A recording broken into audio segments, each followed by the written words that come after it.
Welcome.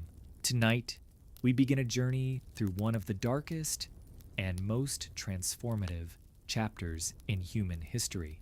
This is the story of how plague reshaped Europe, how a disease carried silently across borders unraveled centuries of belief, power, and tradition. And how, from that unraveling, a new world began to emerge. Over the next 2 hours, we'll walk through these changes together, from the first infected ports to the fall of feudalism, the rise of cities, and the slow birth of modern thought. If you enjoy this kind of long, immersive history, make sure to subscribe to the channel so you don't miss what's coming next.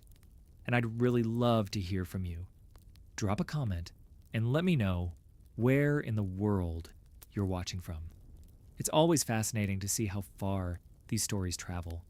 And if this kind of content means something to you, leaving a like helps others find it too. Now, if you're ready, let's step back in time to the day the Black Death first arrived. In the early 1340s, Europe was full of people, full of noise, full of motion. The fields had been planted and harvested for generations. Villages had grown into towns, towns into cities.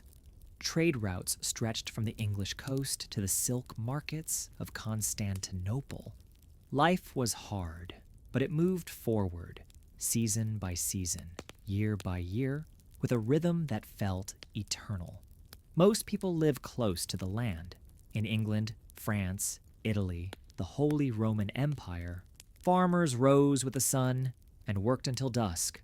Noblemen hunted, peasants toiled, children helped in the fields as soon as they could walk.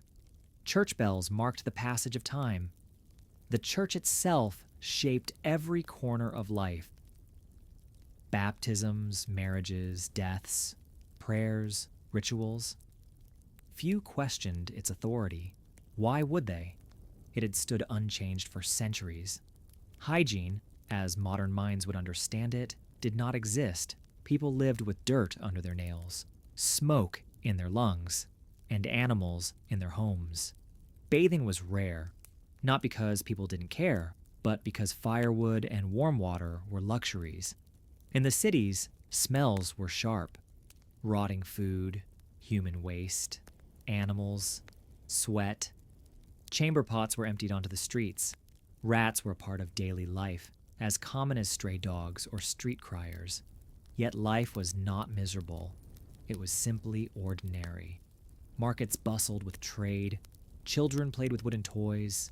Folk songs echoed through narrow alleys. Wine was poured. Bread was shared. To many, it felt like the world would continue as it always had. But beneath the surface, something had begun to change. The climate had cooled. Harvests were not as reliable as they once were. Rain came at the wrong time. Famine had touched several regions already. In some areas, entire families had disappeared, not from war, but from hunger. Still, no one believed that collapse was near. People whispered about hardship, but they also hoped. They prayed. They endured. Far to the east, in lands most Europeans had never seen, a new terror was already on the move. It did not ride on horseback or sail with armies. It traveled in silence. It clung to the fur of rats, nestled in grain sacks, hidden in the belly of ships, and it was moving west. No one in the streets of Florence or Paris or London could have imagined what was coming. Not yet, not fully. But the world they knew, the smells, the rhythms, the small joys of daily life would soon be swept away. Not in fire, not in war, but in fever. And when it arrived, it would come quietly at first. One cough, one boil, one body left behind, then another, and another. The most terrifying part was not just the speed of death, but the mystery of it. What was it? Where did it come from? How could it be stopped? No one had answers. The records we have today, the letters, the chronicles, the ledgers of the dead, tell us what they saw, but not what they felt. That part we must imagine for ourselves. And so, this is where we begin. On the eve of catastrophe, in a world that thinks it will last forever, in October of 1347, 12 ships arrived in the Sicilian port of Messina. They had sailed from the Crimean coast, from the bustling trade city of Caffa, where Genoese merchants had long exchanged goods with the East. Dock workers noticed something strange as the ships drew near. No movement on deck, no greetings, no sails being lowered. When the authorities finally boarded, what they found would mark the beginning of a turning point in European history. Most of the crew were dead. The few who were alive were covered in black swellings, in the armpits, around the groin, along the neck. They coughed blood. Some spoke in fevered delirium. Others lay silent, barely breathing. Local officials panicked. The ships were ordered to leave the harbor immediately, but it was too late. The disease had already come ashore. In the narrow streets of Messina, it began quietly. A merchant's son fell ill, then a dock worker, then a baker's apprentice. Within days, dozens were dead. Within weeks, it spread to nearby towns. No one understood what it was. Some said it came in the air. Some believed it was divine punishment. Others blamed foreigners or corrupted water, and some simply said it was the end of the world. Doctors, limited by the medical knowledge of the time, prescribed treatments that did little: bloodletting, herbal infusions, prayers, charms. None of it worked. From Sicily, the plague followed trade routes northward. Palermo, Naples, Genoa, Marseille. Every port that welcomed merchants also welcomed death. It moved faster than word of its arrival. A ship might leave a city where plague had just begun. And by the time its captain realized the danger, the infection had already disembarked in the next. In 1348, it reached France, then Spain, then the ports of southern England. By 1349, the disease had swept across the continent. No region was untouched, no kingdom, no village, no family was spared. Chroniclers tried to describe it. They wrote of blackened limbs, of the smell of decay, of pits filled with corpses. They tried to give shape to the nightmare, but there were things they couldn't describe. The silence of a street where every door had been closed. The creak of a cart carrying bodies at dawn. The whispered prayers of those who knew they were next. This was no ordinary sickness. It didn't behave like anything people had known. It struck fast. It killed young and old alike. And it left behind confusion as much as fear. Governments had no answers. Cities shut their gates. Travelers were turned away. Some towns posted guards along the roads to keep outsiders out. But the disease didn't need an army. It traveled with the living, hidden in their breath, their clothes, the food they carried. And wherever it went, it left behind more than bodies. It left doubt. It left questions. It left a world that would never again be quite the same. By early 1348, the plague was no longer a coastal threat. It had pushed inland, carried by traders, soldiers, and messengers. From the ports of Marseille and Genoa, it crept north toward the Rhone Valley. It passed through Avignon, the seat of the papacy, and moved into the heart of France. In every town it touched, it followed the same pattern. First, a few isolated deaths, then dozens, then hundreds, then chaos. Markets shut down, families locked themselves inside. Churches filled with weeping mourners until even the priests began to die. Entire communities entered a state of panic. No one understood how the disease spread. People began to fear their neighbors. A cough, a fever, a single black spot on the skin, any one of these could mark a death sentence. And so doors were shut, not in mourning, but in fear. In cities like Florence and Paris, the population density made matters worse. Homes were tightly packed. Streets were narrow, unventilated. Infection moved fast, invisible and unstoppable. The church, long seen as the foundation of moral and physical security, began to lose its grip. People had turned to prayer, but the plague did not stop. They lit candles, held processions, begged for mercy, but the dead only multiplied. Priests performed mass burials. Some refused to administer last rites. Others simply fled. The authority of the clergy, unchallenged for centuries, began to falter. If God's representatives had no answer, what did that say about the church itself? And yet many clung to faith even more tightly.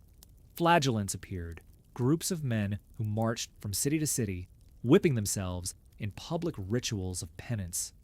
They believed the plague was divine punishment for human sin. Their pain, they hoped, would cleanse the world. In some towns, they were welcomed. In others, they were feared. And as fear grew, so did the search for blame. Foreigners, Jews, travelers, anyone considered other became a convenient scapegoat. In some regions, Jewish communities were attacked, falsely accused of poisoning wells or spreading the disease by magic. Thousands were murdered, not by plague, but by panic. Authorities attempted to control the spread. Quarantine was introduced, a concept still new to most of Europe. In Venice, incoming ships were held offshore for 40 days. 40 giorni, the root of the word quarantine. But rules and restrictions could only do so much. The disease had already taken hold. No border could stop it.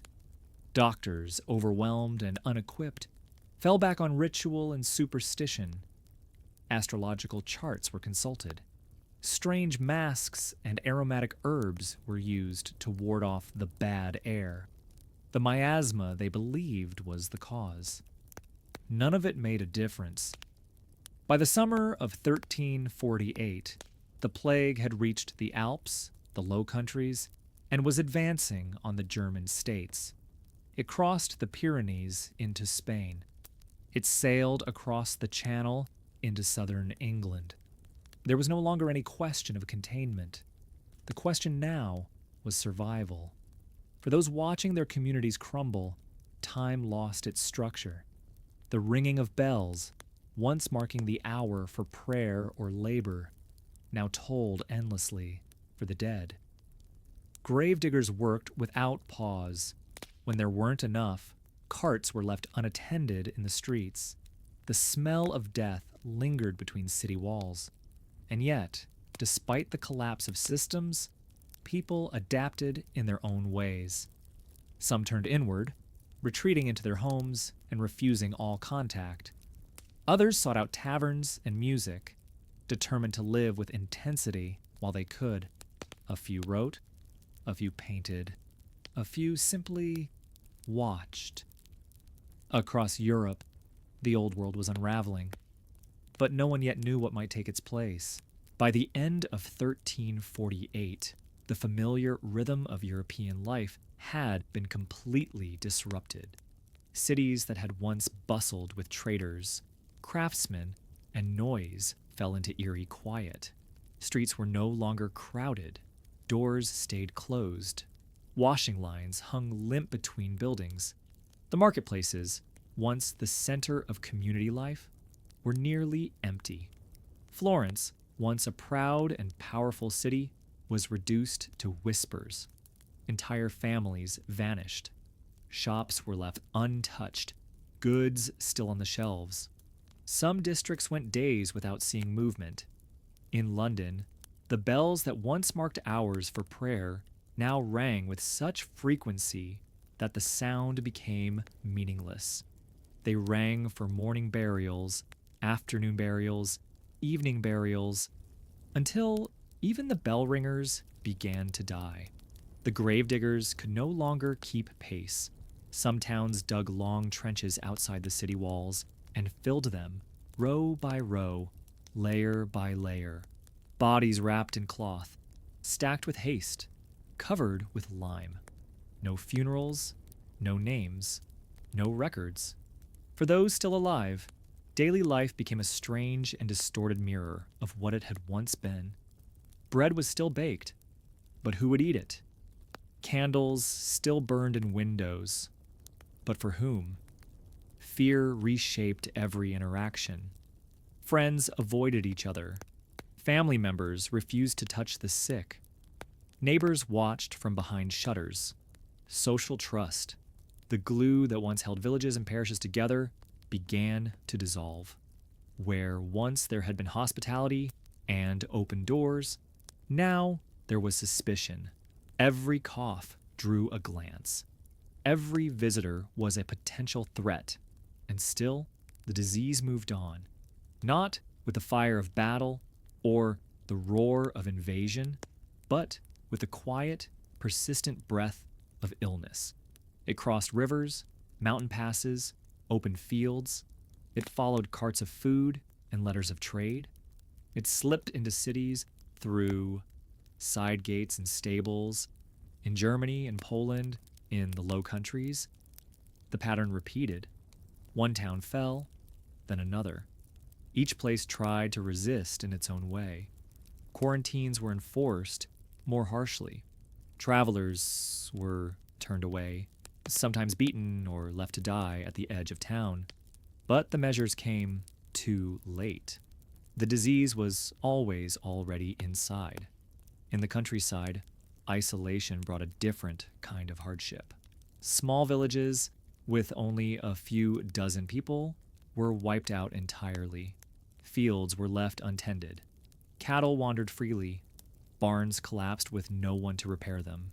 The natural world, indifferent and relentless, moved on. Grass grew over roads. Weeds pushed through stone. Birdsong filled the silence that had once belonged to human voices. And through it all, people tried to find meaning. Some saw it as divine punishment. Others believed it was the end of days. But many, for the first time, admitted they did not know. There was a quiet, growing awareness that the old explanations were no longer enough. And this, more than the death itself, was what changed the soul of Europe. The idea that the world was orderly, that the church, the kings, the scholars had all the answers, had begun to crumble, not with shouts, not with declarations, but with silence. A silence that stretched over fields, filled cathedrals, and settled in the minds of those who remained. The Black Death had not only emptied cities, it had emptied certainty. For generations, the rhythms of life in Europe had been guided by tradition, by the church, by monarchy, by the idea that everything had its place and every event had a divine purpose. But now, those foundations were showing cracks. People had turned to the church in desperation, seeking protection, comfort, answers. But the plague had not stopped at cathedral walls. Monasteries were hit as hard as marketplaces. Bishops fell alongside beggars.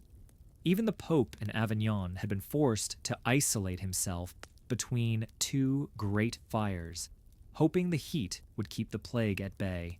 And when prayers failed, when holy relics proved useless, when processions ended in more deaths, something shifted.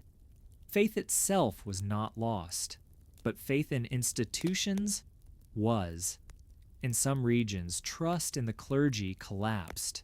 People saw priests flee their parishes or charge money for last rites. They watched church officials grow silent or indifferent. And for many, this silence was louder than any sermon. Across Europe, the sense that authority figures could no longer be relied upon began to grow.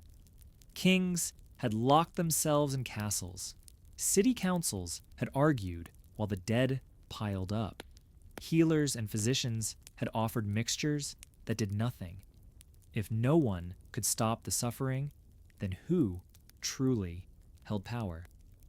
In this atmosphere of uncertainty, a subtle change began to take place, not overnight, not with revolts or reforms, but slowly in how people thought, wrote, worked, and worshipped. Among the literate, more began to write down what they saw, not what they were told to believe. Chronicles of the plague were no longer filled only with saints and omens, but with eyewitness accounts, descriptions of what bodies looked like, how towns responded, what happened when order broke down. A new kind of truth was emerging, the truth of observation. Physicians began to keep more careful notes. Notebooks recorded symptoms, patterns, strange details. Even though they lacked the tools to understand infection, some began to suspect that proximity, not sin, might be the cause. Others explored astrology or ancient medical texts, searching for patterns in the stars or forgotten cures in Greek theory. It was still far from science as we know it, but it was motion. A shift from blind acceptance toward inquiry. At the same time, ordinary people became more aware of their own vulnerability, not just to disease, but to those who claimed to rule over them. The world had proven itself unstable, so why should tradition alone be trusted? Questions once asked only in quiet corners were now whispered in streets, taverns, and homes. Why do some own land while others starve? Why does the church possess wealth while so many suffer? Why do kings hide while farmers bury the dead? These were not yet revolutionary thoughts, but they were cracks in the surface of something ancient, and cracks spread. Even in art and ritual, these doubts began to show. Paintings became more somber. Woodcuts showed skeletons dancing with the living, images of the danse macabre, a grim reminder that death came for all, regardless of rank. Funeral processions lost their grandeur. People were buried simply, quickly, often without ceremony. A new kind of humility emerged, not spiritual, but existential. It was a recognition of human frailty, of how thin the line was between order and chaos, of how easily structures, social, religious, royal, could fail. And out of that recognition came something unexpected, the beginnings of a different kind of thought. A thought that would, in time, shape philosophy, science, politics, and identity itself. But for now, it was only a whisper, a quiet murmur beneath the grief, a question that refused to be silenced. What if the world could be understood in new ways? By the early 1350s, the first wave of the plague had begun to retreat. In some cities, new infections stopped appearing. In others, the number of dead no longer outpaced the living. Fires still burned. Bodies were still buried. But there was a feeling, cautious, uncertain, that the worst might be over. What remained, however, was not peace. Those who had survived looked around and found that their world had become unfamiliar. Farms stood empty. Shops were abandoned. Church pews, once filled with families, now sat silent. The absence of others became the most noticeable part of daily life. For many, survival came with a strange kind of burden. Why had they lived when so many had not? Why had a child been taken, but a drunkard spared? Why had entire families perished, while some households remained untouched? There were no clear answers. And so, survivors carried that weight into their days, sometimes quietly, sometimes openly. They spoke to fewer people. They spent long hours alone. They held on to old habits or developed strange new ones. In some cases, people grew more religious, devoting their lives to prayer, to penance, to rebuilding churches or supporting monasteries. In others, they turned away from the church entirely, no longer convinced that divine protection had any meaning. The rhythms of life had changed. Marriage rates dropped. Births declined. Fewer young men joined guilds or took up apprenticeships. In many places, the economy ground to a halt, not just because of labor shortages, but because people no longer knew what to prepare for. If death could return at any moment, why invest in the future? And yet, even in this uncertainty, change was quietly unfolding. Property was suddenly more available. Land that had once belonged to noble families now stood vacant. Peasants began to purchase small plots, something previously unthinkable. Wages rose. Skilled labor became more valuable. For the first time, many workers could negotiate with their employers. This brought tension, especially in kingdoms where the nobility sought to restore the old order. In England, the Statute of Labours was passed in 1351, attempting to freeze wages at pre-plague levels. It failed. The balance of power had already begun to shift. Beyond economics, something deeper had changed. The way people viewed time, mortality, and memory. In cities like Paris, Cologne, and Milan, artwork began to reflect a new kind of realism. Gone were the distant divine figures of older styles. In their place came human bodies, tired, aging, grieving. Faces no longer idealized, but worn. The motif of the danse macabre, the dance of death, became widespread. Murals showed skeletons leading people of every class into the grave. Kings, bishops, merchants, peasants, all the same in death. This was not only a warning, it was a reflection of what people had seen with their own eyes. Death was no longer an abstraction. It had lived among them, and they would not forget. Writers, too, began to record memories of the plague years. Giovanni Boccaccio, in Italy, opened his Decameron with a stark account of the Black Death in Florence. His characters, seeking refuge in the countryside, told stories to distract themselves from the devastation around them. Others wrote letters, wills, chronicles. They described the stench of the streets, the way birds flew lower, the way dogs stopped barking. It was as though the world itself had fallen into mourning, and yet, slowly, inevitably, people began to build again. Stones were stacked where homes had collapsed. Fields were plowed again. Children were born. But memory lingered. Not in statues or monuments. Those would come later. Not in speeches or oaths. Those faded quickly. But in the habits people carried. In the ways they avoided crowds. In the way they kept bread on hand. Or left extra room at the table. The Black Death had not only altered the population, it had reshaped how the survivors moved through the world. And in that quiet transformation, Europe began to move towards something new, though no one yet could see where it would lead. As the 1350s drew on, the plague began to loosen its grip. The death toll was staggering. In some regions, more than half the population had vanished.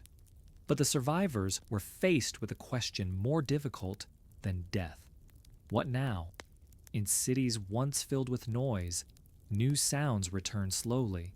the strike of hammer on stone, the creak of carts delivering wood, voices calling to one another across empty squares.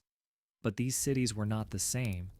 In Florence, once one of the most powerful banking centers of Europe, entire guilds had disappeared. In London, apprentices returned to find their masters gone. In Lubeck, Bruges, Ghent, trade resumed, but cautiously. There were gaps in every street, not just physical, in walls, in shops, in roads, but human. A missing neighbor, a silent church choir, a classroom with half its pupils gone. These empty spaces created opportunity.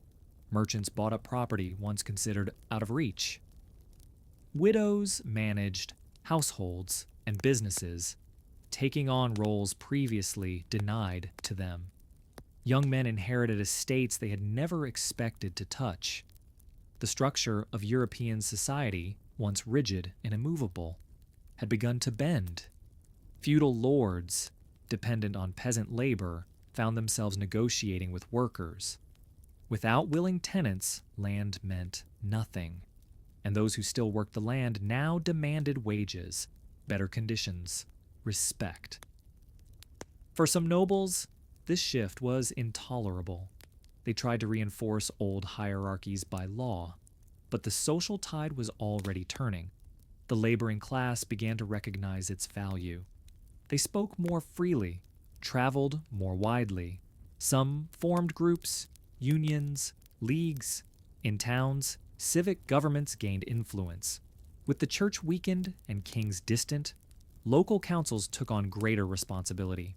They built hospitals, organized quarantines, oversaw burials. The plague had fractured central power, and in that space, regional leadership grew, and with leadership came ideas. The memory of what had failed, priests who fled, nobles who hid, doctors who guessed, left a deep mark. People began to speak more openly about what they had witnessed. Some questioned long-held traditions. Others began to read. Book copying accelerated in monastic scriptoria. Educated survivors sought out ancient texts, especially those of Hippocrates, Galen, and Aristotle. They were not scientists in the modern sense, but they were the early architects of curiosity. In universities like Bologna, Paris, and Oxford, professors quietly introduced new themes: observation, cause and effect, critical thought. At first, these were framed in religious terms, but slowly, questions began to drift beyond theology. How does the body work? Why does illness spread? Can the stars truly dictate fate? These were dangerous questions in some circles, but they had been earned in blood. The physical world, too, began to change. Architecture shifted. Where once walls had been built for defense and division, now cities opened new gates, widened roads, added fresh water systems. Public fountains and wells appeared with greater care. Waste disposal, once neglected, became a matter of urgency. The old assumption that the world operated on divine will alone no longer held such complete power. People still prayed, still lit candles, still buried their dead with reverence. But alongside their prayers, they also planned. They took precautions. They watched the skies, yes, but also the streets. From that cautious, wounded vigilance came something enduring, a new way of thinking about responsibility, not just spiritual, but civic. The world had suffered, and now it had to be managed. What began as simple survival was becoming structure. What had been silence was becoming voice. By the middle of the 1350s, Europe was filled with survivors, but also with questions. The old answers no longer satisfied. People had prayed and perished. They had obeyed and still suffered. They had given tithes, followed rituals, honored saints. And yet the plague had come anyway. The world had changed, and the human mind was beginning to catch up. In cathedrals, the sermons continued as before, but outside the doors, in the alleys and markets, conversations were different. People whispered about what they had seen, the flight of priests, the helplessness of kings, the failure of tradition. Among the educated, the response took a sharper form. University scholars began looking beyond theology, not abandoning it, but stepping cautiously around it. They returned to ancient texts, particularly from the classical world: Hippocrates on disease, Galen on anatomy, Aristotle on logic. Greek and Roman thinkers had asked questions without fear of spiritual consequence. Their ideas weren't always accurate, but they were structured: cause and effect, observation, comparison. After a century of blind loss, such structure was comforting. Medical students in Montpellier, Salerno, and Bologna began to record symptoms more precisely. Some kept journals, others compiled tables: how fast the plague spread, how long the fevers lasted, how often certain signs appeared before death. They didn't yet understand infection, or bacteria, or viruses, but they understood patterns, and patterns offered a way forward. In towns and cities, midwives and herbalists also began to gain recognition. Women who had long worked on the margins of care, preparing poultices, assisting births, managing pain, were now seen with new respect. Their methods were practical, often based on experience, not doctrine. And in the absence of formal medicine, they had saved lives. The thirst for useful knowledge, not just sacred knowledge, was growing. Literacy was still rare, but it expanded. Merchants taught their sons to read contracts. Scribes began copying more than religious manuscripts. Books on agriculture, medicine, astronomy, and philosophy appeared in greater numbers. And everywhere, the same quiet shift continued. What if understanding the world wasn't a matter of pleasing God alone? What if it could also be about reason, method, and evidence? This didn't mean Europe suddenly became secular. Far from it. Faith remained a pillar of life, but it was no longer the only pillar. This shift, from exclusive reliance on divine explanation to a mix of faith and observation, marked one of the earliest steps toward a new intellectual era. You could see it in the tools, in the compasses used to measure city streets, in the diagrams drawn in the margins of manuscripts, in the almanacs distributed to farmers, showing when to plant and harvest. You could hear it in the way people spoke of disease. No longer only punishment or curse, but cause, spread, symptom. Even art began to follow. In painting and sculpture, human anatomy was studied more closely. Painters gave bodies muscle, structure, realistic motion. Faces began to reflect individual expression. Not just saints and kings, but merchants, mothers, workers, even the dying. The human being, fragile, mortal, thinking, moved to the center of the frame. It would take decades for these seeds to bear fruit, but by the end of the 1350s, they had already been planted. In the chaos of the plague years, people had clung to whatever they could. But in the years that followed, they began to reach for something new. Not just survival, but understanding. And from that desire, from that simple, stubborn refusal to accept mystery without question, a new Europe would slowly begin to emerge. In the years following the Black Death, a subtle but enduring transformation spread across Europe.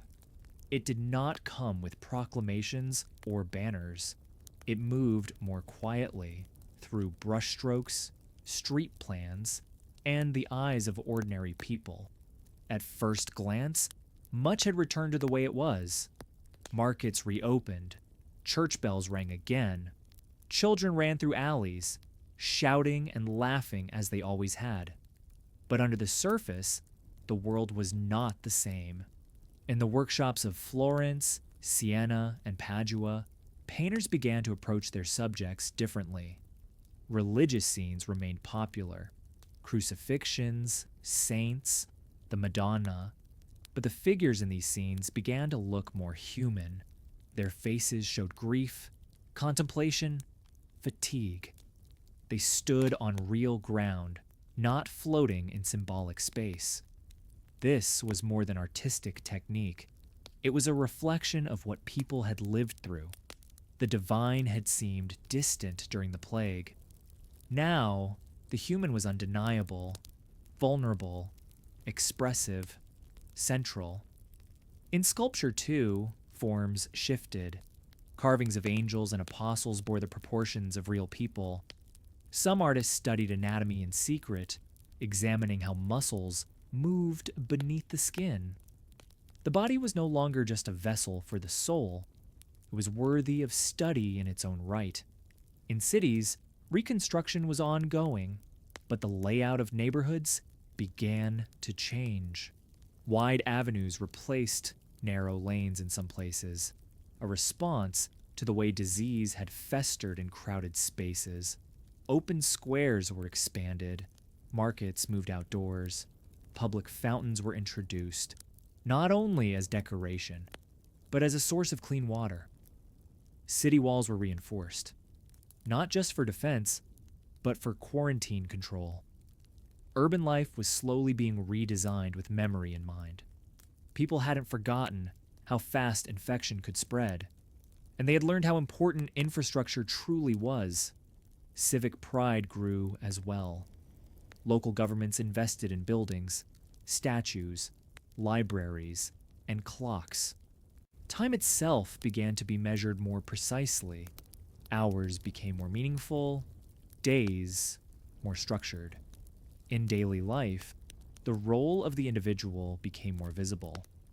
Names were written on tombs with greater care. Guild records listed not just goods, but masters and apprentices by name.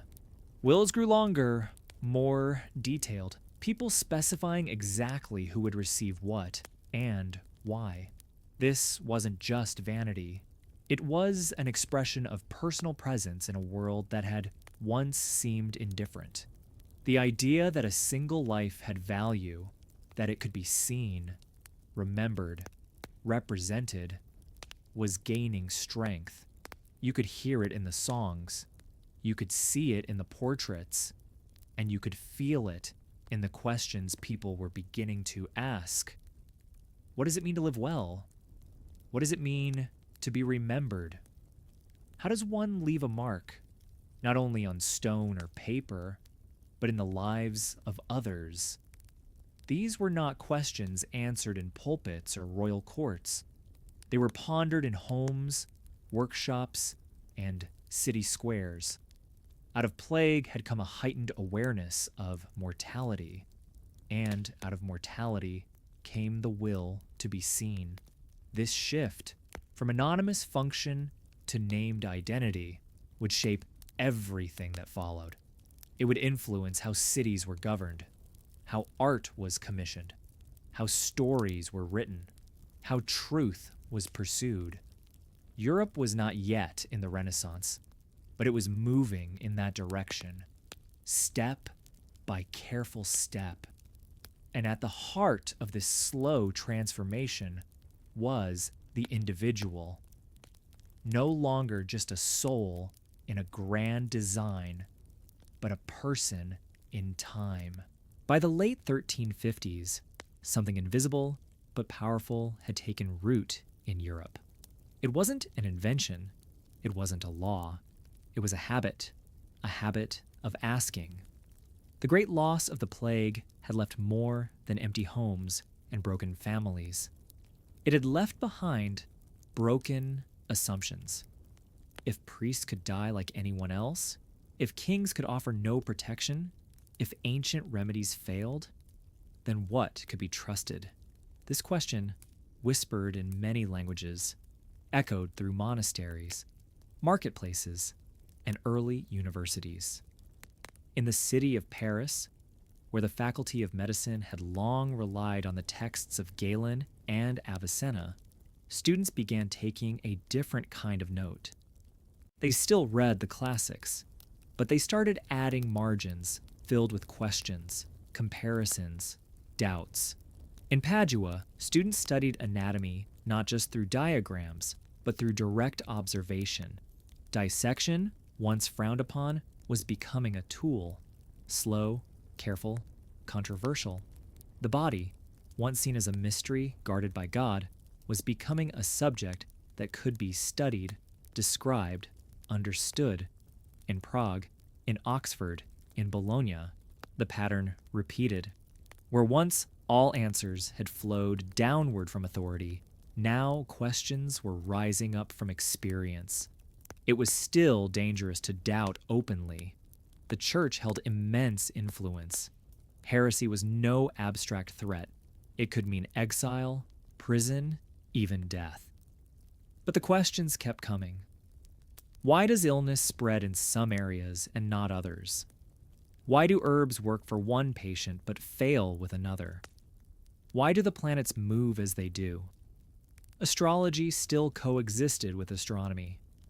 Alchemy still mingled with medicine, but within the fog of guesswork, sharp minds began to seek clarity. They drew maps. They charted stars. They timed eclipses. They calculated tides. They compared weather to crop yield. They studied how light moved through glass. Much of it was flawed. Many experiments were crude. But the spirit of inquiry, that fragile, defiant urge to know, had begun to spread. Books helped. Manuscript culture flourished in the second half of the 14th century. Scribes in monasteries and universities worked tirelessly, copying not only religious texts, but also medical treatises, philosophical debates, and translations of Arabic science. Works by Ibn Sina, Al-Razi, and Alhazen circulated alongside Aristotle and Ptolemy. The Islamic Golden Age, which had preserved and expanded so much ancient knowledge, now fed the curious minds of post-plague Europe. This knowledge didn't arrive with fanfare. It arrived in bundles of parchment, often handwritten, filled with diagrams and notes. It passed from one scholar to another, from city to city, from Latin to vernacular, and with each passing, it evolved.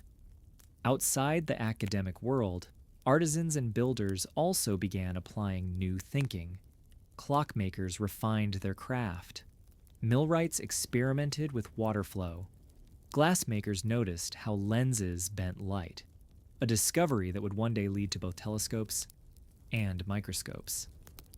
In towns, public officials collected data without knowing it, recording deaths, tracking markets, documenting rainfall. Patterns began to emerge, even if they weren't yet fully understood. What began as a response to chaos had become a movement toward order, toward pattern, toward knowledge earned, not granted. And it was all built on a simple foundation, the ability to say, I'm not sure, but I want to understand. This was not yet science as it would come to be known. But it was its beginning, and it was born not in peace, but in plague. In the years following the Black Death, knowledge had begun to shift, not only in content, but in ownership.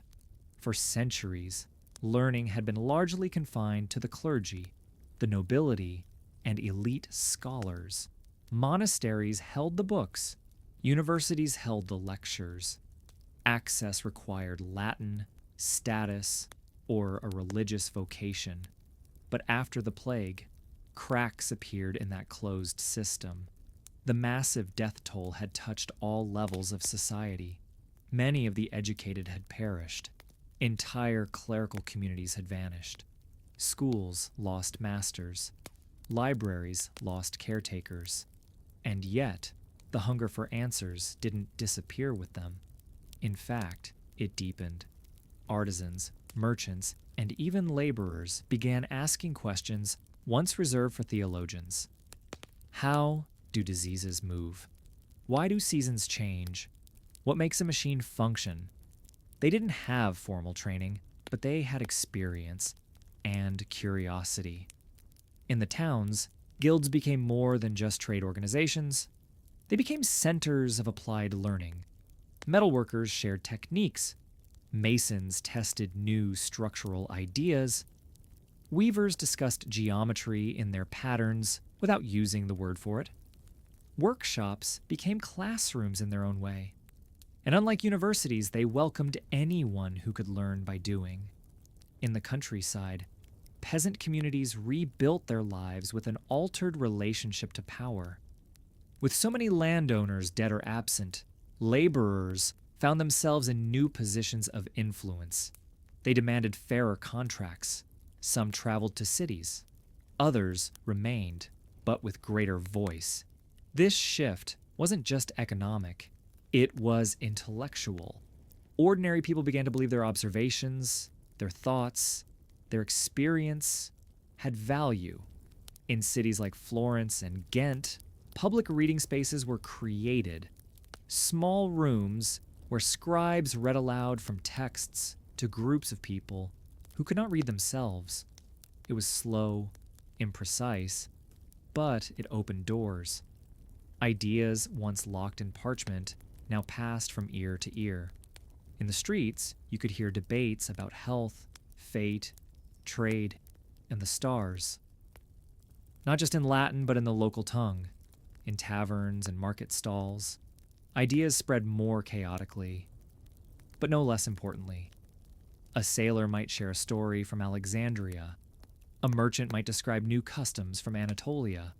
A mason might explain the strength of a Roman arch he had seen during travel. This was not abstract philosophy. It was knowledge grounded in movement, work, and survival. Meanwhile, those who could read began to copy and share texts by hand. A merchant's daughter might learn to write. A doctor's apprentice might transcribe treatments he had seen work.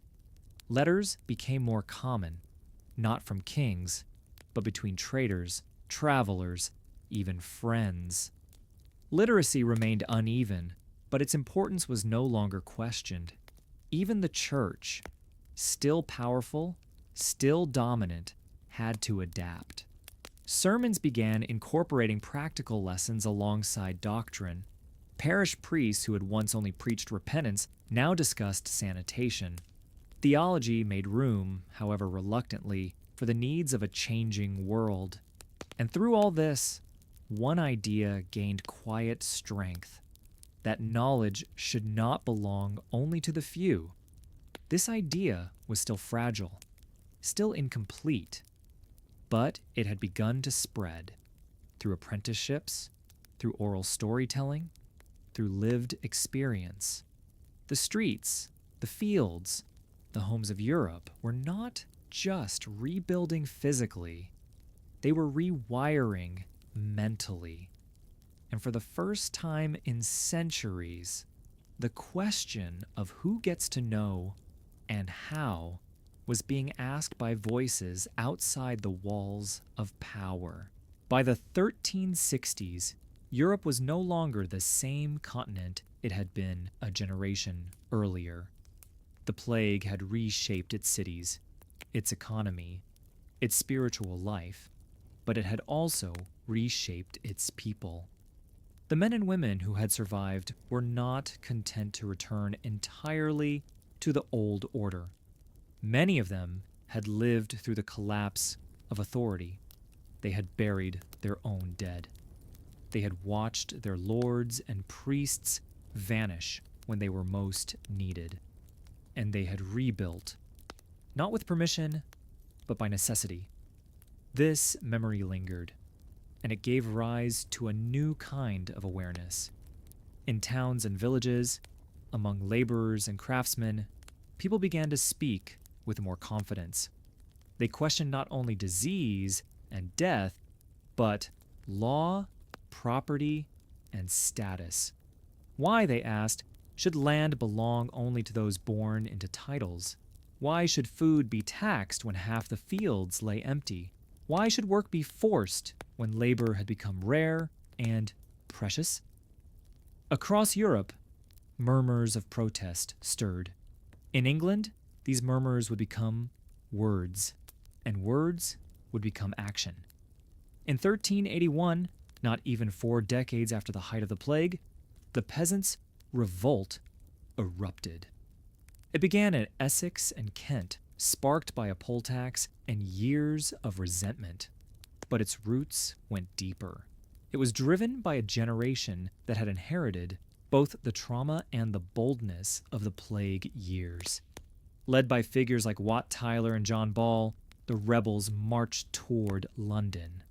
They called for justice, for the end of serfdom, for the right to labor freely and be paid fairly.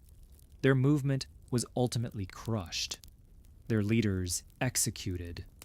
But their message had been spoken aloud, in the Capitol, in front of the king, in the streets of power, and it would not be forgotten. Elsewhere in Europe, similar patterns appeared. In the Low Countries, textile workers organized. In Florence, artisans demanded representation in guilds. In parts of France and Germany, poor farmers formed bands, sometimes cooperative, sometimes rebellious. These were not revolutions as we understand them today. They had no manifestos, no printing presses, no mass communication, but they carried a shared impulse to be seen, to be heard, to shape the world they helped sustain. The church, once the sole voice of collective moral guidance, began to take notice. In response to unrest, sermons grew sharper. Preachers warned against disorder, but some also listened. A new kind of preacher appeared in towns, not always sanctioned, not always traditional. They spoke in local tongues, they quoted scripture, but also spoke of fairness, hunger, and human dignity. Some were branded heretics. Others gained quiet followings. In this era, rebellion didn't always mean violence. It could mean refusing a tax, leaving a village, writing a song that mocked a bishop, telling a story about a nobleman who was tricked by a clever servant. These small acts, sometimes public, often private, were signs of something larger stirring. And at the heart of this stir was a changed understanding of self. People no longer saw themselves only as parts of a great, unchanging hierarchy. They had suffered. They had survived. They had made decisions, taken risks, and borne consequences. They had become, in their own minds, more real. This shift did not erase injustice or poverty. The lords still held power. The church still held land. The cities still taxed.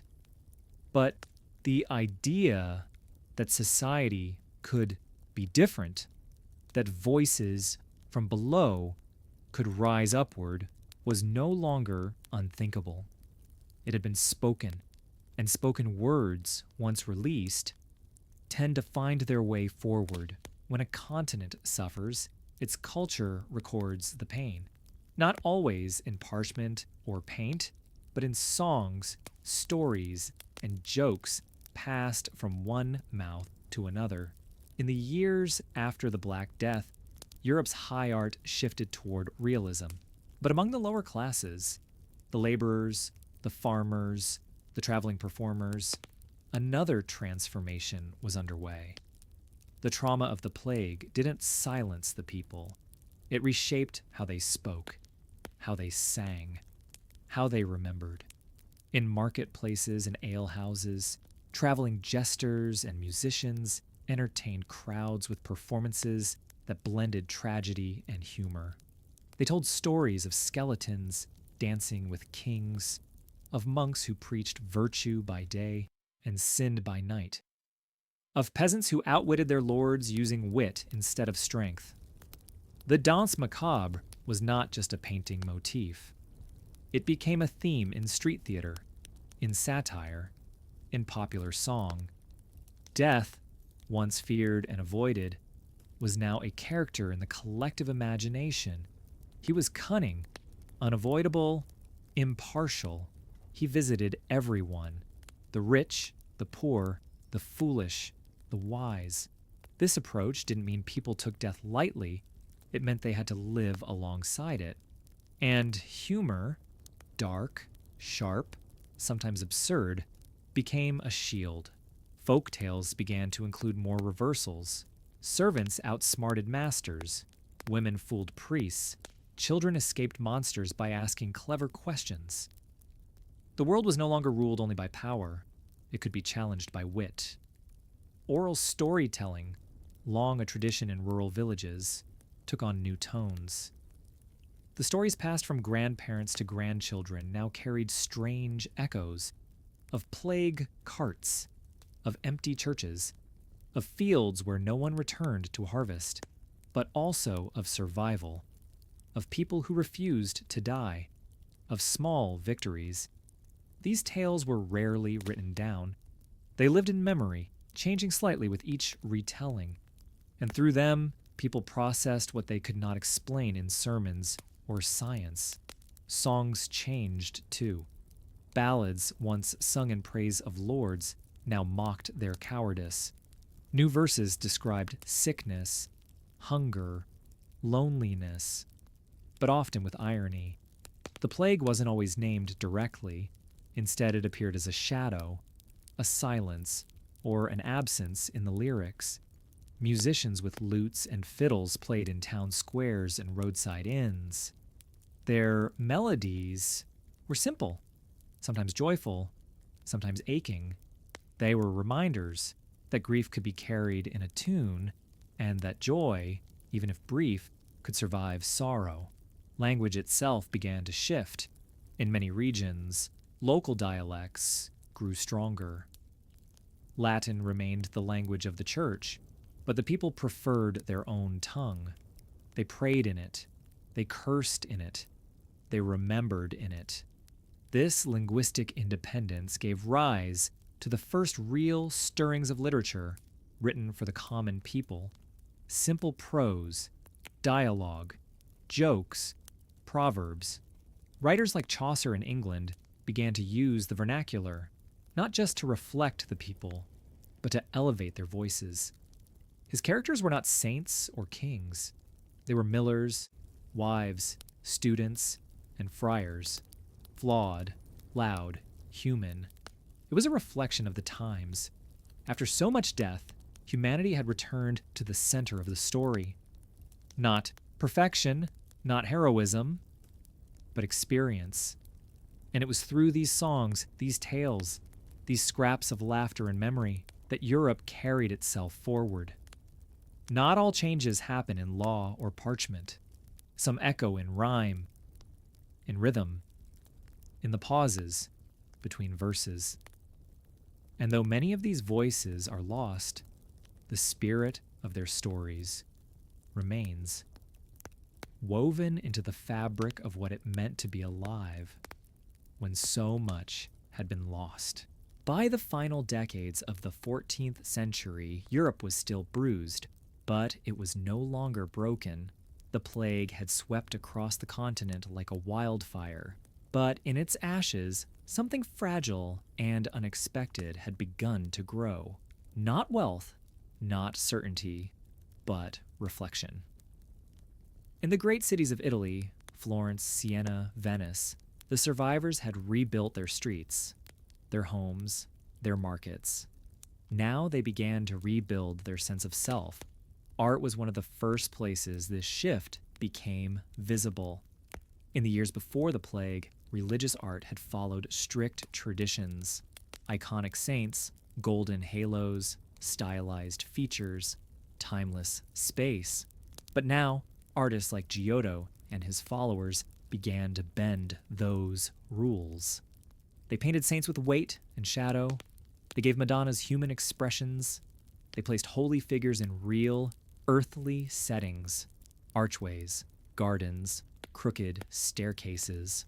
Perspective, once ignored, now became a fascination. What would happen if a road narrowed toward the horizon? If a building looked three-dimensional? If a human figure took up real space? These were small choices with enormous consequences.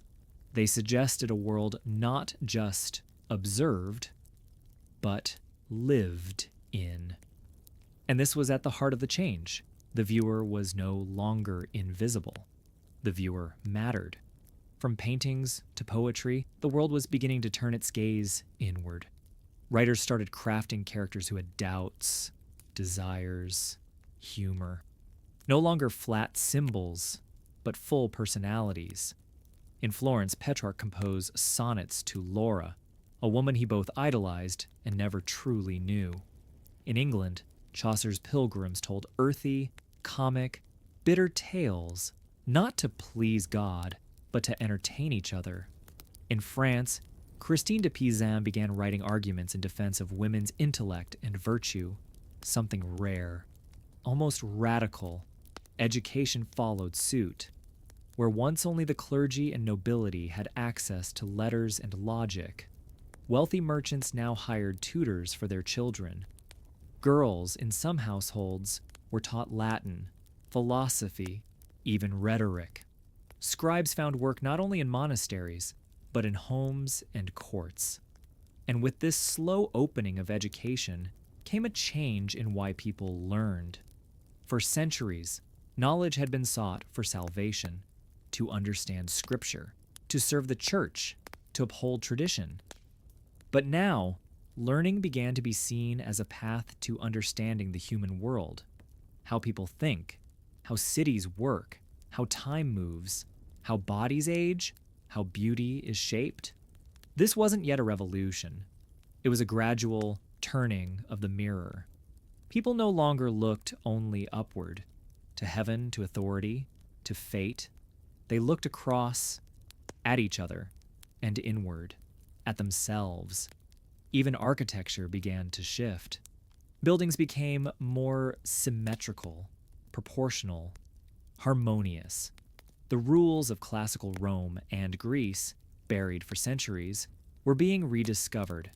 Vitruvius, the Roman architect, was read again. Columns, domes, arches returned, not as symbols of empire, but as expressions of human-centered design. The world was still deeply religious, but the human form was no longer something to hide or deny. It could be studied, painted, celebrated. In this new vision, man was not just a sinner crawling toward salvation. He was also a thinker, a builder, a being capable of shaping meaning. These ideas would not yet be called Renaissance. That word would come later. But in the final years of the 14th century, they were already alive. In workshop whispers, in student notebooks, in brushstrokes drying on wooden panels. Europe was beginning to remember something ancient and to believe that the future could be different from the past. Not because the pain had ended, but because it had taught people what truly mattered. And perhaps, above all, that the human mind, though fragile, was also endlessly capable of renewal. By the early 1400s, Europe was no longer just recovering. It was thinking faster than ever. In the decades following the Black Death, ideas had moved slowly, from teacher to pupil, from manuscript to manuscript, from town to town on foot or horseback. But now, a new rhythm was building. Not fast yet, but insistent, persistent. Scribes once reserved for religious copying were hired by merchants, nobles, even scholars without titles. Workshops full of parchment and ink sprang up in cities like Florence, Nuremberg, and Bruges. Students requested copies of Cicero and Livy, not only sermons and psalms. Demand was growing for logic, rhetoric, history, geometry, astronomy, grammar. The classical world was being brought back into daylight.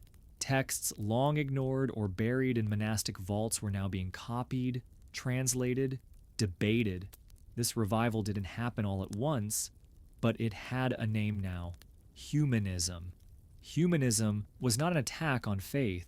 It was a return to origins, ad fontes, as the scholars said, to the sources.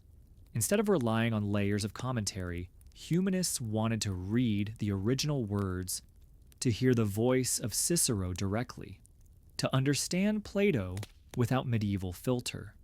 At the heart of humanism was a belief that language mattered, that how we speak shapes how we think, and that how we think shapes the world we build.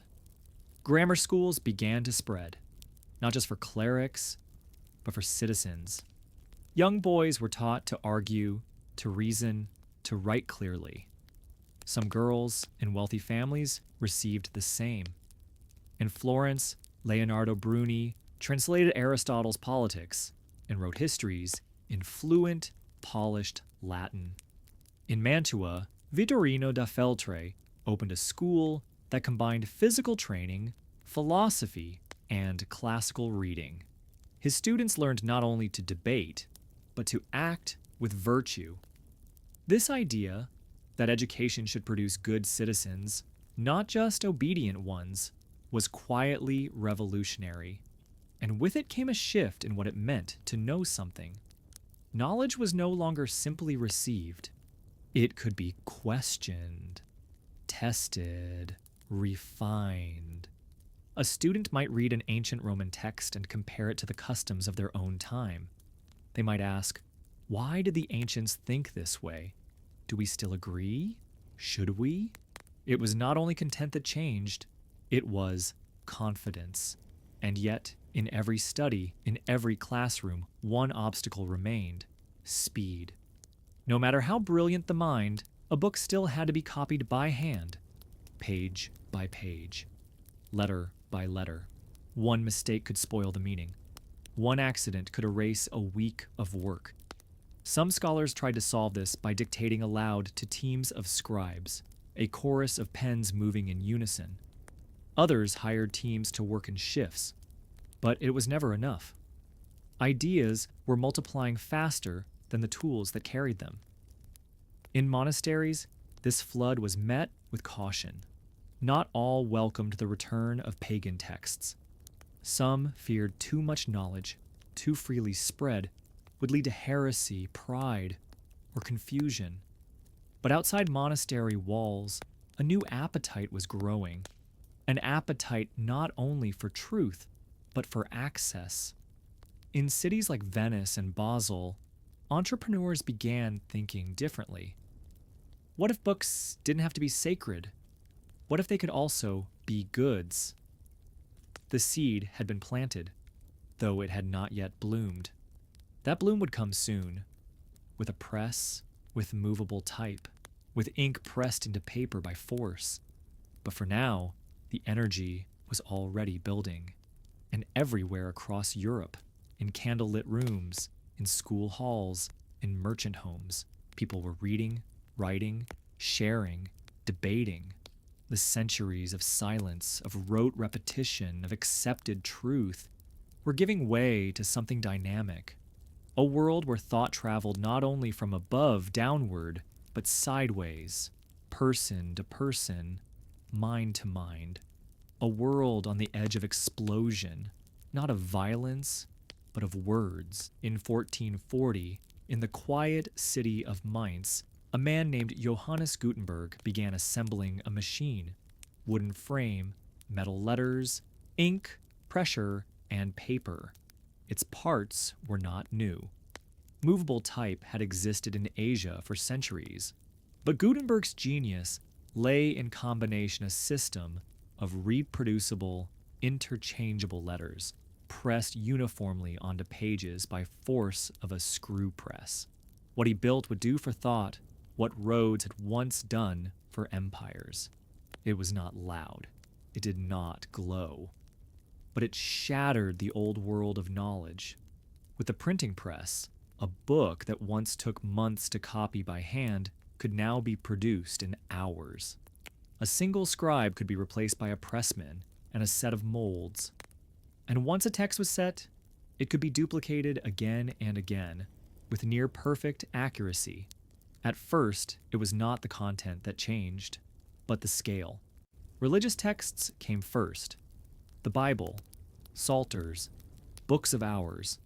Then came grammar books, calendars, legal codes, indulgence slips. Printers sprang up across Europe, in Cologne, Venice, Paris, Nuremberg, Basel. By 1500, more than 20 million books had been printed, more than in the entire preceding millennium. And with those pages came transformation. For the first time, a merchant in Augsburg and a monk in Avignon could read the same text, in the same words, on the same day. Ideas no longer needed a horse, a boat, or a priest. They needed only paper. This speed reshaped everything. Scholars could compare texts side by side, spot errors, ask questions, propose corrections. Students no longer had to rely on a teacher's memory. They could carry knowledge with them, in a bag, in their hands. Even language changed. Latin remained the academic standard, but more and more books appeared in vernacular tongues. German, French, Italian, Dutch. People could now read in their own voice. This shift was cultural, philosophical, even political. When knowledge leaves the temple, it becomes harder to control. Rulers, bishops, and guilds all saw this. Some welcomed it. Others feared it. Printers were sometimes censored. Books were burned. Licenses were required. But the press had already done its damage, or rather, its liberation. The old chain, from authority to scribe to pulpit to peasant, was broken. Now anyone who could read could think for themselves. And even those who couldn't read were changed by living in a world where more people could. In taverns, in churches, in town squares, books were read aloud. Pamphlets passed hand to hand. Ideas spread like embers. Not always true, not always wise, but free. The press became a mirror in which Europe could finally see itself, its saints and its sinners, its thinkers and its tyrants. And slowly, the stage was being set for the next great tremor. For if people could now read the Bible themselves, might they not also interpret it? If kings were questioned in print, might they not be questioned in person? If one mind could reach thousands, what could thousands of minds do together? The printing press did not answer these questions. It only asked them louder. And Europe was beginning to listen. By the late 15th century, Europe was teeming with books and brimming with questions. The printing press had not only accelerated access to information, it had changed the tone of thought. What was once whispered in monasteries was now debated in marketplaces. What once belonged to bishops could now be held in the hands of a baker, a tailor, a midwife. And at the heart of it all stood the church. For over 1,000 years, the church had been Europe's great unifier, its source of truth, law, ritual, and meaning. But now, the very structure that had carried the continent through plague and famine found itself under a different kind of pressure, not from armies, but from ideas. People read the Bible in their own languages for the first time. They saw contradictions. They noticed differences between scripture and practice. They asked why indulgences, printed in bulk and sold like receipts, could forgive sins. They asked why wealth and holiness seemed to sit in the same palaces. In towns and cities, small groups began to gather, not to rebel, but to read, to interpret, to understand faith with their own minds. It was not heresy, not yet, but it was dangerous. The gap between authority and interpretation was widening, and into that gap stepped a monk from Germany, Martin Luther. In 1517, Luther nailed his 95 Theses to a church door in Wittenberg. It was an act of protest, not revolution, an invitation to debate the sale of indulgences, the corruption of Rome, the soul of faith. But it struck like lightning. The theses spread across Europe in weeks, not decades.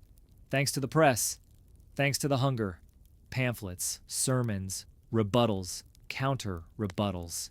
The continent lit up with voices. Some called for reform, some called for return, some called for war. And behind every voice was a reader, someone whose sense of God, self, and society had shifted. This was not just about religion. It was about agency. Who gets to define truth? Who speaks for heaven? What is the role of conscience? In Switzerland, Ulrich Zwingli took Luther's ideas further. In France, John Calvin built a theology of discipline and order. In England, political winds turned faith into a crown-controlled structure. In every region, the questions grew more personal. Some regions broke with Rome entirely. Others clung tightly to tradition. But nowhere was untouched. And while the fires of the Reformation burned bright in the 16th century, their sparks had been carried by plague, by press, by the slow rebirth of the questioning mind. The plague had reminded people of death. The press had reminded them of thought. The Reformation reminded them they could choose what to believe, how to pray, whom to trust. It was a shift not only in theology, but in identity. People no longer saw themselves simply as members of a flock. They were individuals with souls, with questions, with rights. The medieval world, bound in ritual, hierarchy, and obedience, was unraveling. And in its place, something unpredictable was forming, a world of belief shaped not by decree, but by conviction. Europe had once feared the plague as divine punishment. Now, it feared ignorance even more. And from that fear and that courage came reformation. When Martin Luther's words left Wittenberg, they didn't just enter churches, they entered palaces.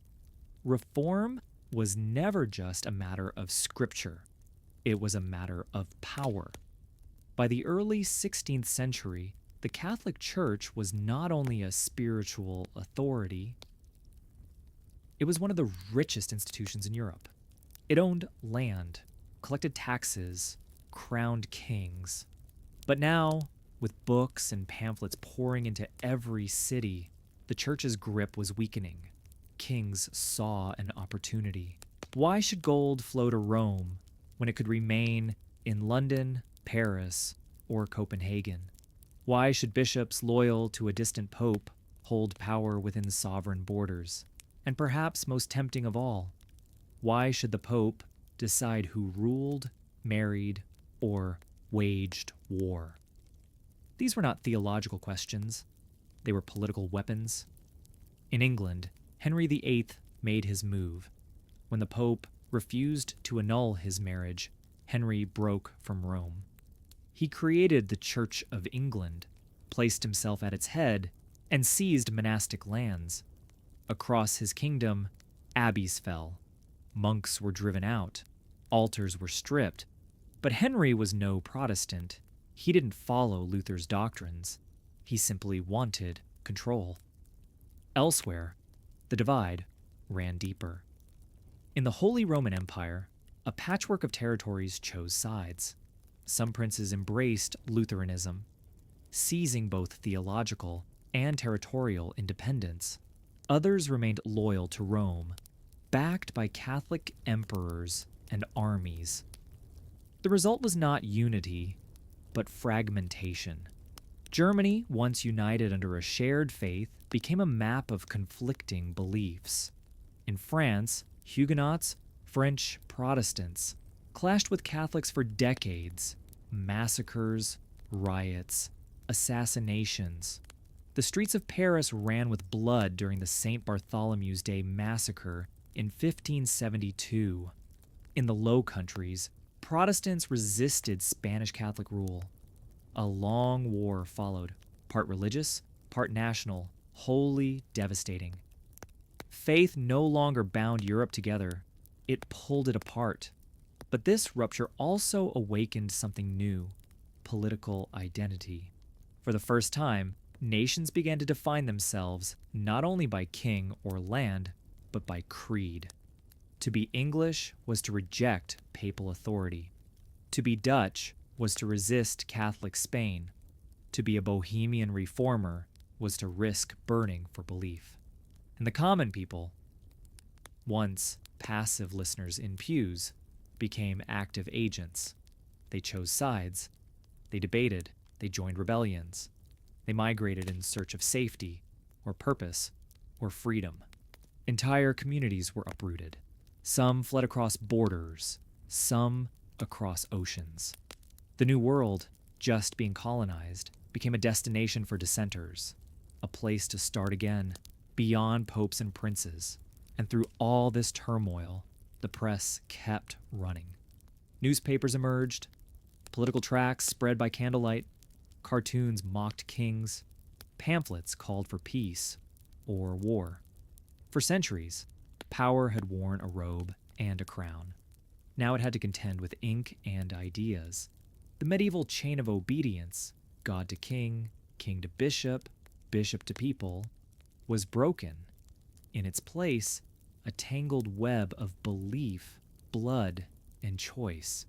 Europe would bleed for it, but it would also learn that when thought escapes control, nothing remains untouched. By the late 16th century, Europe was exhausted. It had survived plague. It had questioned faith. It had bled for belief. From the wreckage of reform and rebellion, a new hunger emerged, not for power, not for gold, but for understanding. People were no longer content with inherited answers. They wanted proof. They wanted to measure, to test, to see. And slowly, across cities still scarred by war, the tools of a new kind of knowledge began to appear. In Italy, Galileo Galilei peered through lenses of his own making. He saw moons orbiting Jupiter, an idea that shattered the perfect spheres of heaven. He observed the phases of Venus, the shadows on the moon, the roughness of what had once been called divine perfection. The heavens, it seemed, were not unchanging. They moved. They changed. In England, Francis Bacon laid the groundwork for a new philosophy, empirical method. Observe, experiment, repeat. He called for the study of nature not to prove scripture, but to benefit mankind. This was not blasphemy. It was boldness. In France, Montaigne wrote essays that turned the eye inward. He questioned knowledge itself. How do we know what we know? Can truth be trusted when it changes with time and place? Instead of preaching certainty, he embraced doubt, not as weakness, but as a human strength. And in workshops and studios, the human form continued to evolve. Caravaggio painted saints with dirt under their nails. El Greco stretched souls onto canvas with fire and shadow. In the north, Rembrandt lit faces with emotion, not just holiness. Artists no longer painted only what they were told. They painted what they saw, what they felt, and in that choice, they claimed a kind of freedom. Printmakers like Albrecht Dürer and publishers across Europe gave the people images, diagrams, maps, books on anatomy, navigation, botany, once reserved for elites, now sat in the hands of skilled workers, travelers, and curious minds. Schools expanded, libraries opened, universities adapted their curricula. Even in villages, ideas found new paths. A merchant bringing a foreign text, a sailor sharing a star chart, a midwife recounting a medical remedy. Knowledge, once a ladder climbed by a few, was becoming a network, branching outward, downward, everywhere. And with it, something deeper was taking shape, a belief that human reason, though flawed, could be trusted, not to replace the divine, but to better understand it, not to destroy tradition, but to question which parts of it still served. Europe, so long ruled by fear of plague, of hell, of heresy, was discovering a new kind of courage, the courage to think. And though war and superstition still loomed large, a spark had caught, a spark that would become a flame, not of rebellion, but of reason, not against faith, but in pursuit of truth, not for kings, but for everyone. The 17th century began not with peace, but with a question. What else is possible? Europe was still a continent divided by religion, by war, by language.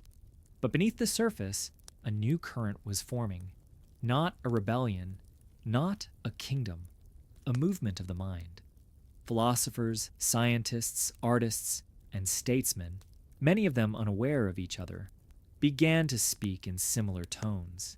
They talked of nature, of logic, of the rights of men, of the machinery of the stars and the secrets of the human heart. In England, Isaac Newton would soon write his Principia Mathematica, revealing a universe that moved not by miracle, but by mathematical law. Apples fell not by mystery, but by force. Planets orbited not by will, but by gravity. It was a revelation, not only for science, but for belief itself. If the universe had structure, then so might society. In France, René Descartes declared, "Cogito ergo sum." I think, therefore I am.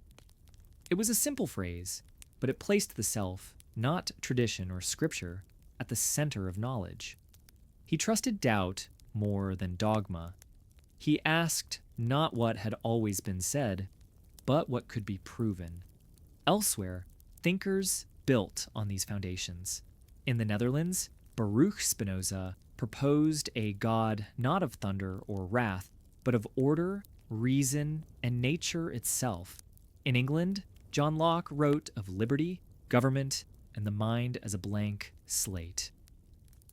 A radical idea that suggested identity was not inherited, but formed. And in coffee houses and salons, these ideas traveled from philosopher to printer, from sailor to student. Conversations turned to freedom, to education, to progress. The word enlightenment had not yet been named, but its light was already visible. It glowed in the laboratories of alchemists turned chemists, in the notes of composers writing for public audiences, in the paintings that depicted not only saints, but scientists, writers, and mothers teaching children to read. It showed up in questions. Can a ruler be wrong? Can truth come from below? Can humans shape the world, not through fate, but through choice? The old answers still held power.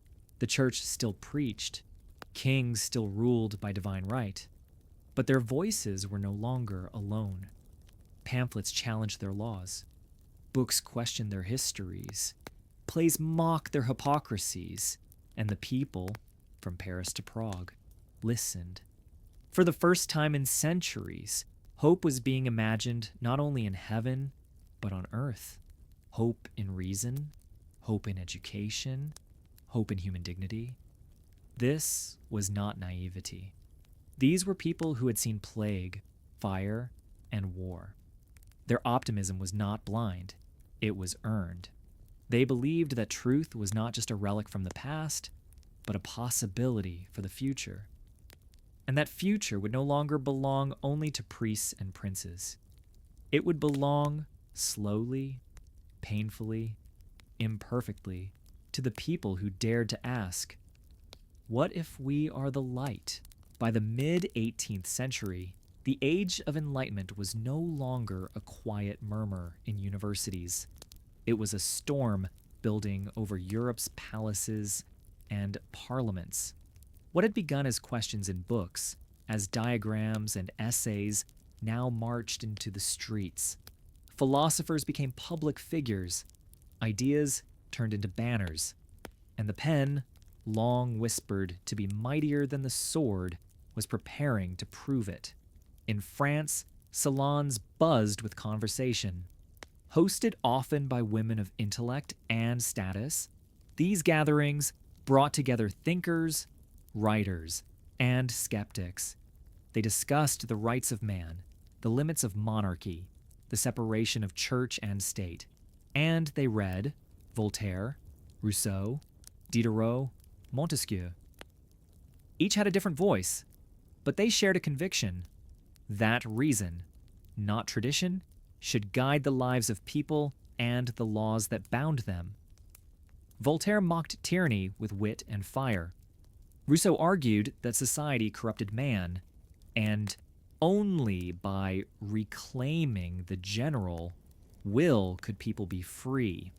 Montesquieu proposed separating power, so no king, no pope, no judge could rule alone. Meanwhile, in Scotland, the Enlightenment had its own flavor. David Hume questioned causality and faith. Adam Smith wrote of markets, labor, and invisible hands, laying the foundations for modern economics. This was no longer just philosophy. It was a blueprint for nations. And in the American colonies, those blueprints found builders. Inspired by Locke, Montesquieu, and classical ideals, revolutionaries declared that government must derive its power from the consent of the governed. In 1776, the Declaration of Independence echoed across oceans. It spoke of inalienable rights, life, liberty, the pursuit of happiness. It rejected kingship. It embraced reason. And for the first time, a new country was founded not on bloodlines or divine right, but on ideas. Europe watched and trembled.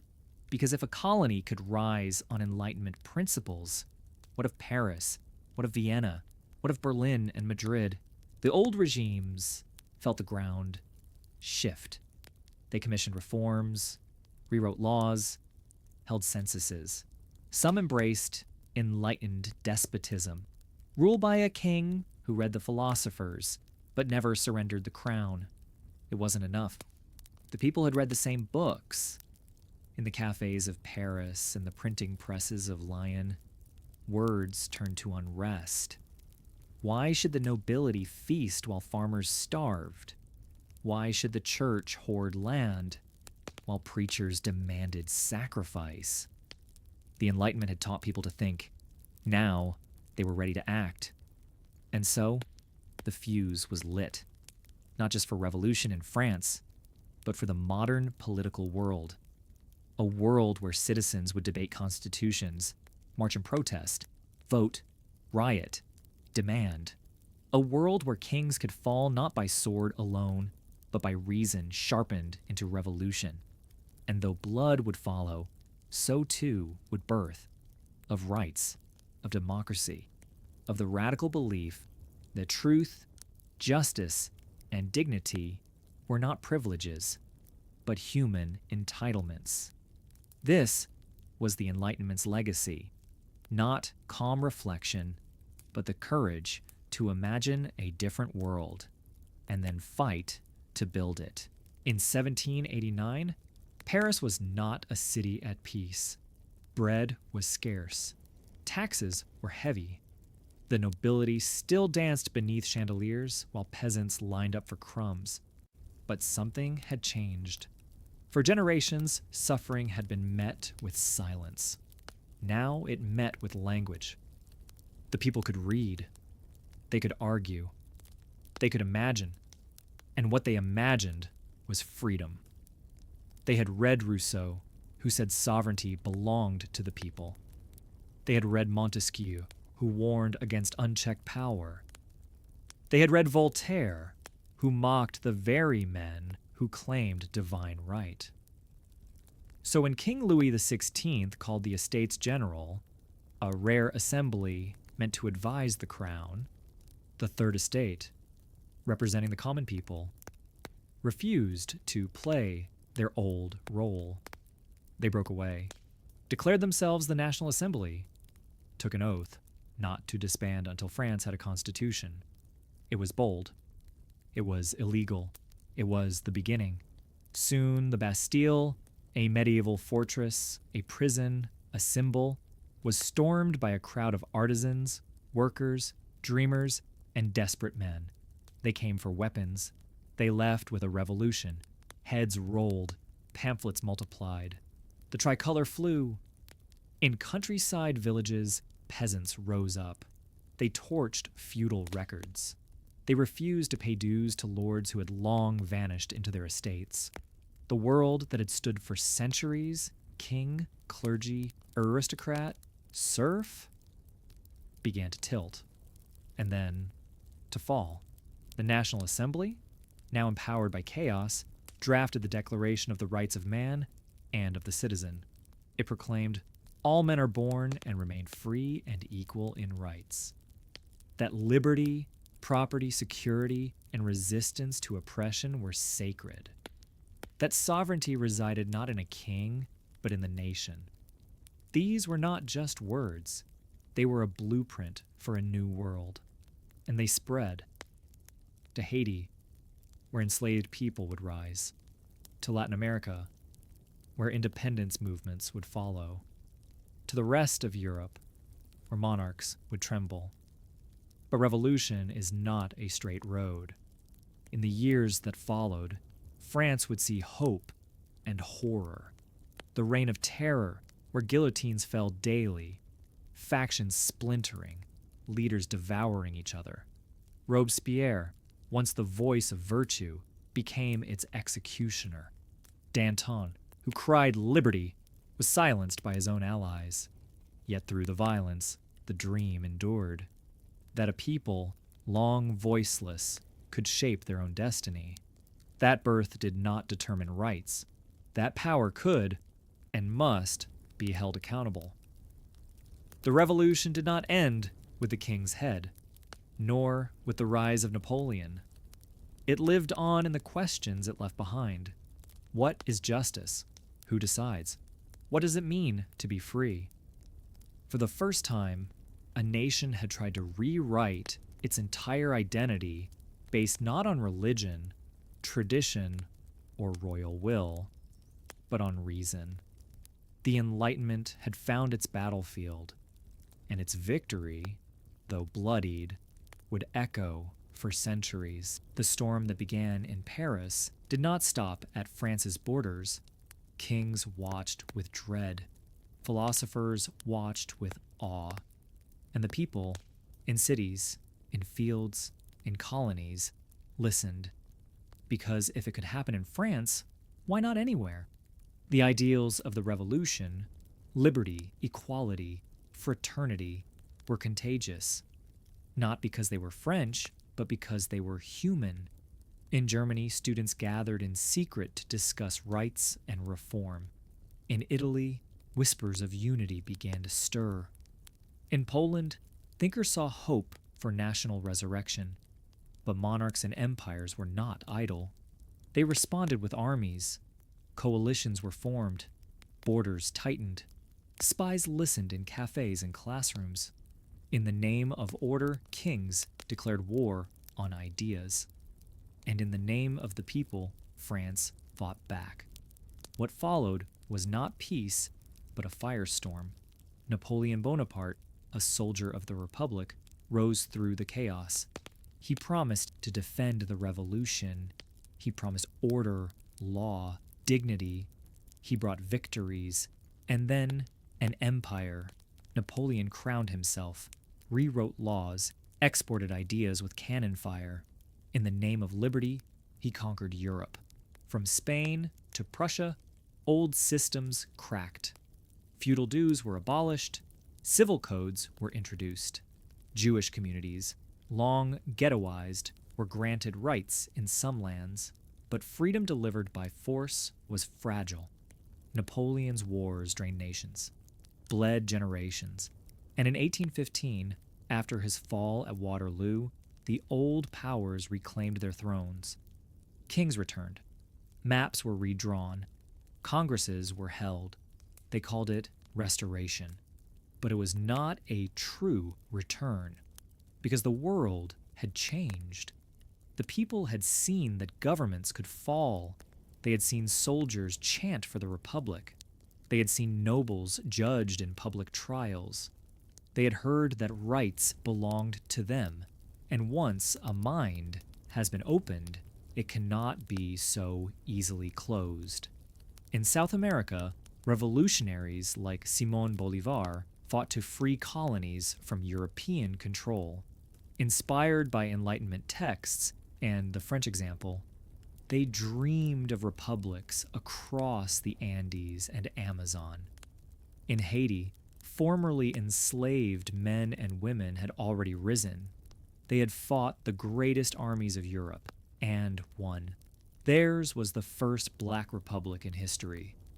Even where revolutions failed, the seeds had been planted, because what the Enlightenment began, a faith in reason, dignity, and the right to question, could not be erased by bayonets or treaties.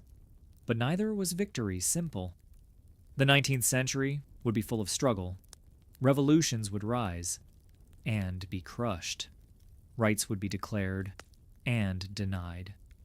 Voices would be heard and silenced.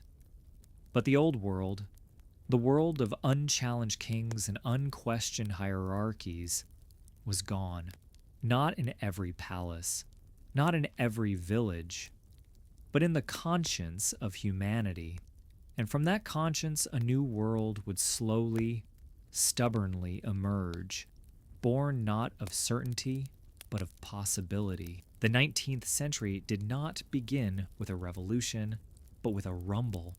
In coal mines and spinning mills, in rail yards and foundries, a new kind of fire had been lit. Not in hearts, but in machines. The Industrial Revolution was unlike anything that had come before. It did not march under banners or ride on horses. It whirred, clanked, steamed, and smoked.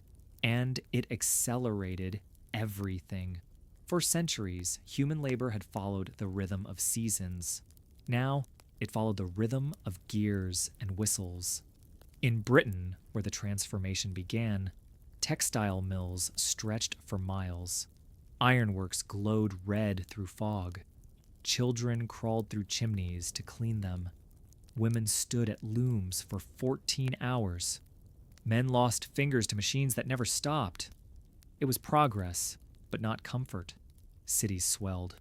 London, Manchester, Liverpool, once modest towns, became vast, crowded hives. Tenement buildings rose fast and fell into rot faster. Soot covered windows. Rivers ran black. Disease spread faster than doctors could name it. But still, people came, from fields, from villages, from across the sea, because the city promised work, and work, however brutal, meant survival. But not all change was mechanical. Science was evolving too, not as alchemy, but as a disciplined, daring exploration of the unknown.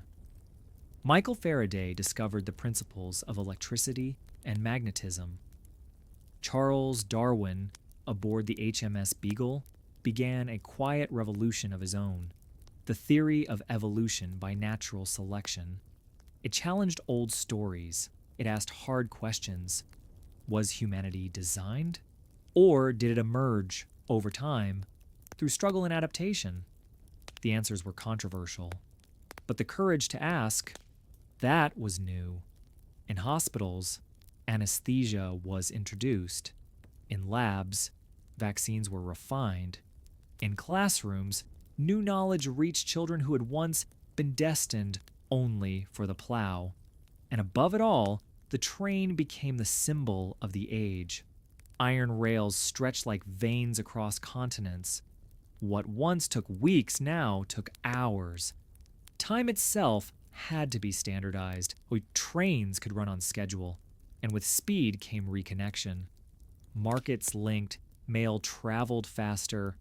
Ideas, goods, people all moved with urgency, but for every promise, there was a price.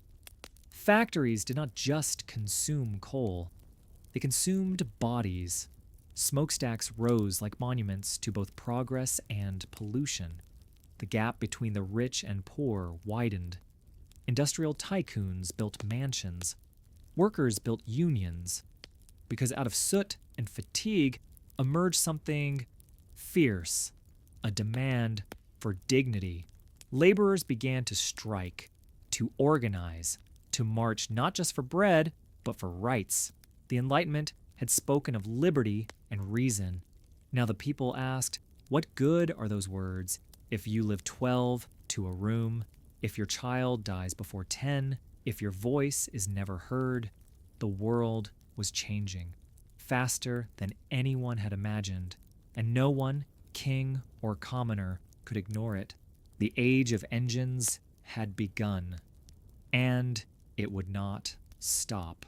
By the mid-1800s, Europe was louder than it had ever been. The hum of machines had joined the voices of the people. In factories and fields, in cafes and classrooms, a single question echoed: who has the right to decide? The Enlightenment had opened minds. The revolutions had opened doors. But those doors had not been opened for everyone. Kings still ruled. Women still served without voice. Workers toiled, their backs bent beneath progress. And so, the struggle deepened. In 1848, a spark leapt across the continent. From Paris to Berlin, from Vienna to Budapest, revolts erupted. They were not planned in unison. They were not led by emperors. They were led by students, writers, workers, and dreamers. They wanted constitutions. They wanted representation. They wanted a future. For a moment, it seemed like change would sweep the old order away. Barricades rose. Flags changed. Empires trembled. But the old power struck back. Most revolutions were crushed within the year. Some leaders were imprisoned. Others executed. Many exiled. But the ideas did not die. Because even in failure, the people had spoken. They had declared, with ink and blood, that the world could not be governed as it had been. And while men marched in the streets, women began to rise as well. For centuries, their names had been footnotes, if they were written at all. But now, voices like Mary Wollstonecraft, Sojourner Truth, and Olympe de Gouges reached beyond their time. Women demanded education. They demanded property rights. They demanded the right to vote, to speak, to be heard. In Seneca, Falls, New York, in 1848, the first Women's Rights Convention was held. Its declaration echoed that of 1776, but with a new demand: equality regardless of sex. It was radical. It was dismissed, but it was the beginning. Meanwhile, across the globe, the question of freedom deepened. In the United States, slavery remained a wound. An economy built on human bondage clashed with ideals of liberty. The Civil War would erupt. A nation would tear itself apart. And from the ashes, emancipation would rise, not as a gift, but as a hard-won right. In Russia, millions lived as serfs, bound to land and lord. In 1861, Tsar Alexander II freed them. But freedom without land or voice proved fragile. In Latin America, revolutions had broken colonial chains, but left behind questions of race, class, and indigenous rights. In Asia and Africa, European empires expanded, often in the name of civilization, but backed by rifles and flags. Colonization became the dark twin of progress. The same Europe that had declared liberty and equality now ruled over others without either. And yet everywhere, resistance stirred.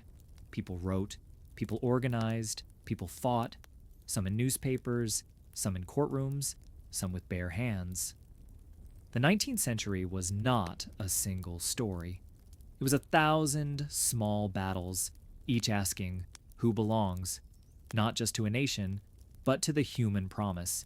The age of revolution had not ended. It had simply evolved, from kings to capital, from thrones to factories, from banners to ballots, and the people, still weary, still waiting, refused to stop. We began in darkness. Not just the absence of light, but the absence of certainty. A world shaped by mystery, by myth, by survival. From the fields of medieval Europe to the plague-ridden cities. From the dim candlelight of monasteries to the roaring fires of industry. This journey has not been linear. It has been broken, bloody, and brave. But it has always moved forward. In every famine, we saw invention. In every war, resistance. In every silence, a voice waiting to be heard. We saw how faith gave comfort and how it was questioned, how knowledge was hidden, then rediscovered, how power once wore crowns, then robes, then suits. The world we live in was not simply built. It was struggled into existence. It came from peasant hands that tilled fields no one remembers, from scribes who copied texts line by line, from mothers who raised children in war and peace, from rebels who died without statues, from thinkers who were once laughed at and now fill our libraries. And through it all, one thing remained: the need to ask, what is just? What is true? Who are we, and who might we become? History is not a monument. It is a mirror. It shows us where we've been, but it also reflects who we are now, because the struggles we traced for freedom, for dignity, for truth are not relics. They continue in every demand for equality, in every protest against tyranny, in every child who learns to read, every vote cast, every story told. The past is not behind us. It is within us. Every law we obey, every right we claim, every institution we walk into was once only an idea, and every idea was once just a whisper. We live today in a world built on memory, but it is also built on choice. What we choose to remember, what we choose to question, what we choose to carry forward. The 1,000-year arc we followed did not lead to perfection, but it did lead to possibility. And in that possibility, we stand at the edge of another dawn, one not shaped by kings or prophets, but by us, by what we do next, by what we choose to value, by what we refuse to forget. History does not end. It becomes you.